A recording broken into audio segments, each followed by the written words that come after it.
Hey guys, just want to do a little candid shot of the little coral tank that I have. It's just a 20 long. Um, I just dropped some frozen foods in there, and what I wanted to show you is how prolific the bristle worms. Wanted to say brush. See, they're starting to come out of the live rock, and this is partly where the name live rock comes from. This type of bristle worm won't hurt. Here's an impressive one. Won't hurt the fish or the shrimp, and they primarily eat fish food.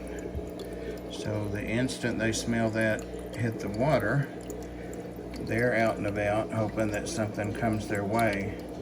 Most of them won't stray, especially the small ones, won't stray far from their home base, the hole they live in. See if I can get a piece of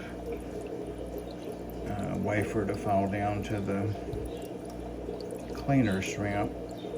This is a cleaner shrimp, but it's not a skunk. It fell over to the right. There we go. He gets a whiff of that, he'll be grabbing that. I think he got a little piece of the frozen food when I put it in, but as soon as he smells that, he'll be all over that. Now, not everything in this tank is ugly and scary, of course.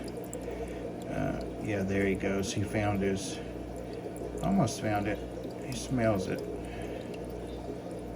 And the antenna, by the way, are where the sense organs are for these guys.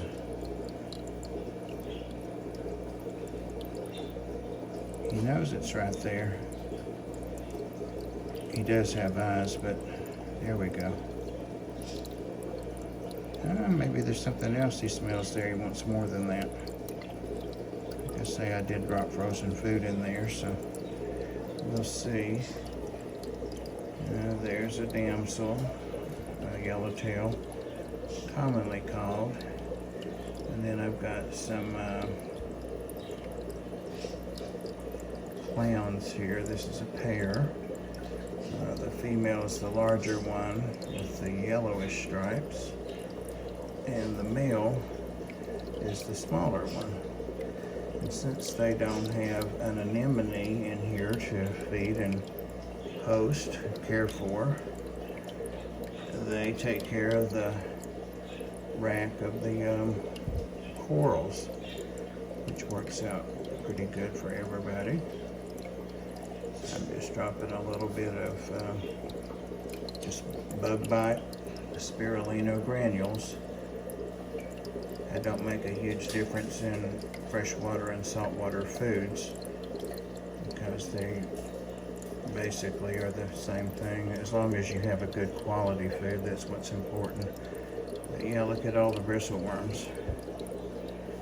Now, to get rid of those, I would have to take each rock out, and they wouldn't sting me. These wouldn't. And either rinse it out, and get all of them out, and then maybe let it sit out a few hours to make sure any that were hiding deep inside died if they're not sitting in water. But the problem with that is that it will kill all the beneficial bacteria as well. So we just coexist with the worms. Now, certain things like to eat worms. A lot of the wrasses do. But I've got this tank pretty well stocked, so I'm not planning on adding a wrasse to it. I have wrasses in 2 of my other tanks, the yellow wrasse. Yeah, so just a kind of a quickie to just take a look in here. There's a piece of a Kenya tree that broke off of the larger parent one. Some sponge growing down there. This tank is very, very seasoned. It's been set up for oh, 2.5 years, coming up on 3 years maybe. And I have actually my logo, a ruby red dragonette, or red ruby dragonette in here.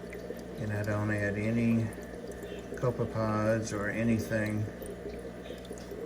You can feed those live, you know, and I don't need to do that because they're very, very well established in here. I know people are creeping out about those worms. And I've got the little, name escapes me, but you can see the little starfish, the little white guys everywhere. They're pretty cool.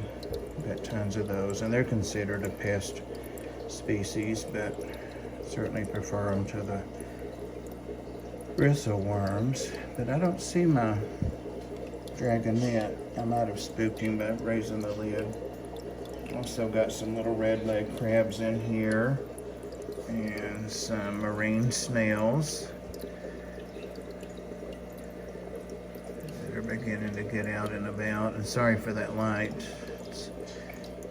It's about the only way to film from the top. Yeah, I don't see the dragonette, but he's as red or redder than the shrimp, and really fun to watch him. He's got a lot of color on him, yellow. It's really unusual. Looks just like my logo.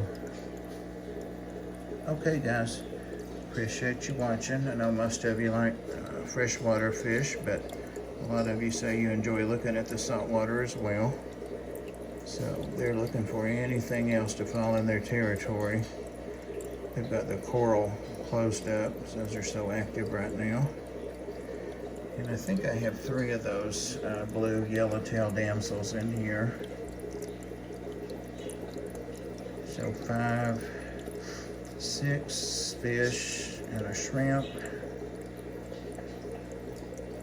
and some crabs and snails. So that's well stocked for a little 20-gallon. And all that I have on this is a little hang-on back, cheap filter. That's it. Nothing else going on in here. And people tell you, no, you gotta have this, a skimmer, and blah, blah, blah. No. Nope. As long as you do your water maintenance. Like I say, this has been set up for 3 years. Almost. So you can do something like this without spending a ton of money. Thanks guys, appreciate you. Love you guys. Let's enjoy our critters, and let's be good to each other too. Just trying to get the food away from the shrimp.